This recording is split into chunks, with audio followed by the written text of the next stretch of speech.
Менавіта тут, у Гомельскім дзяржаўным каледжы мастацтваў імя Сакалоўскага, стартаваў васільковы тур юбілейнага 35-га міжнароднага фестывалю мастацтваў «Славянскі базар» у Віцебску. Гамельчан і гасцей горада чакаў фестывальны квіз і перасоўная фотавыстава «Белта. 35 імгненняў фестывалю». Удзельнікі ўзгадвалі, як выглядае галоўны прыз форуму і хто ставіў рэкорды на легендарнай сцэне. Адным з самых дасведчаных знаўцаў стаў Антон Плескі, студэнт каледжа мастацтваў аддзялення спевы. Хлопец марыць аднойчы аказацца ў фестывальным Віцебску. Васильковый тур дазволіў яму наблизиться до Мары.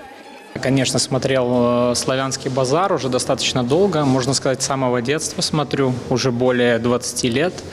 Очень интересно понаблюдать за разными культурами, за разными особенностями фестиваля, за разными вокалистами, и не только, за музыкантами. И в целом очень интересное мероприятие, очень нравится. Народ не только может на это посмотреть со стороны зрителя в телевизор, но и поучаствовать в какой-то мере, стать частичкой этого фестиваля и получить удовольствие от этого всего.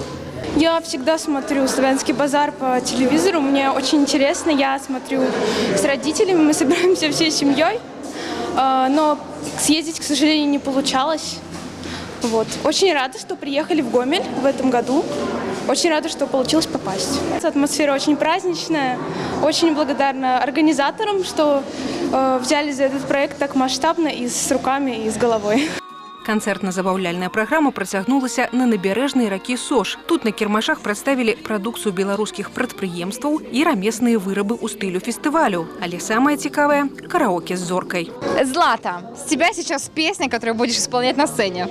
Я исполню «Погоду в доме» Ларисы Долиной. Главней всего погода в доме, а все другое суета. Есть я и ты, а все, что кроме, легко уладить с помощью зонта. Злата Ракович – постоянная удзельніца адбораў на вакальны конкурс «Славянский базар» у Віцебску. Але свой билет удачы ўсё ніяк не могла атрымаць. Магчымасці праспяваць на сцене дуэтам з зоркай і паказаць сябе пастановачнай камандзе фестывалю вельмі рада. Увидела в интернете, что есть возможность попробовать свои силы снова в «Славянском базаре», потому что я уже участвовала неоднократно в отборочных турах, проходила в Минск, но дальше что-то шло не так. Но вот появился вот такой шанс замечательный попробовать себя в другом формате и ухватиться, так сказать, за возможность спеть все-таки на «Славянском базаре», спеть со звездой и вообще поучаствовать в этом замечательном мероприятии, в этом празднике. Поэтому ожидания колоссальные, впечатления, я думаю, будут очень яркие. Спасибо «Славянскому базару» за такие возможности для нас, вокалистов, артистов, для просто поющих людей. За право выйсці на сцену і выйграць пуцёўку ў Віцебск у Гомелі змагалася больш за 100 чалавек. У выніку запаветны шанс атрымалі 20 шчасліўчыкаў. У фінал пройдуць толькі трое. Менавіта яны адправяцца на фестываль, каб паспрачацца за тытул караля ці каралевы музычнага марафону. Зорныя госці ў кожным рэгіёне будуць розныя. Гомель праспяваў разам з суперфіналістам «Ікс-фактар Беларусь» Мікітам Бялько і лаўрэатам міжнароднага конкурсу ў рамках «Славянскага базару» у Віцебску Іванам Зданюком. Но не любовь если трясешь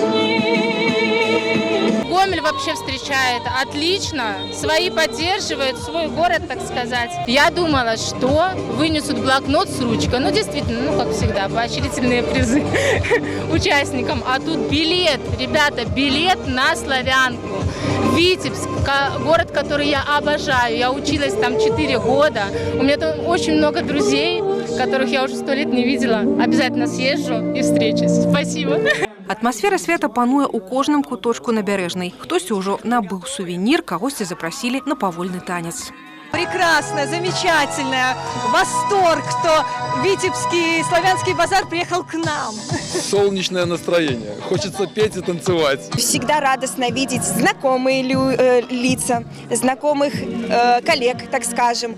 Это всегда интересно, познавательно, потому что ты слышишь новый репертуар, новые песни, видишь новых людей и творческих людей. И я счастлива, что в нашей республике есть такие талантливые люди, и они они приезжают на Славянский базар, и в моем родном городе тоже есть такие же талантливые люди. Вообще, на самом деле, эмоции через край, потому что Славянский базар – это достаточно серьезное мероприятие, и мы очень рады, что мы снова имеем возможность прикоснуться к этому фестивалю. Конечно же, наши коллеги, мои друзья, мои подруги участвуют в сегодняшнем мероприятии. Мы пришли их поддержать, а также, конечно же, отдохнуть, пропитаться эмоциями, чувством праздника. Все очень здорово, все очень замечательно. Як азначылі арганізатары, галоўная мэта васільковага туру – прывесці ў рэгіёны тыя самыя эмоцыі і ўражанні, за якімі тысячы людзей штогод прыязджаюць на фестываль у Витебск. Программа собиралась, чтобы каждому человеку было интересно, чтобы в общем показать, из чего наш фестиваль состоит. Что фестиваль же не только концертная программа, это и выставочные, и театральные, и образовательные проекты на нашем фестивале. Ну, естественно, все мы это привести не можем, но так как этот проект, скорее всего, будет традиционным, поэтому в этом году у нас выставочная программа с концертной, в следующем году, может быть, мы еще что-то привезем. Ну, а что мы привезем, увидим в следующем году. 19 чэрвеня фестываль мастацтваў праверыць вакальныя дадзеныя магіляўчан. 20 чэрвеня базар пашуміць у сталіцы. Усе кветкі ліпеня пачнуць збіраць у Гродна 9, а фінішуе васільковы тур у Брэсце на наступны дзень. Ганна Бэрчук, Вольга Канавалова, Александр Швыдакоў, тэлерадыёкампанія «Гомель».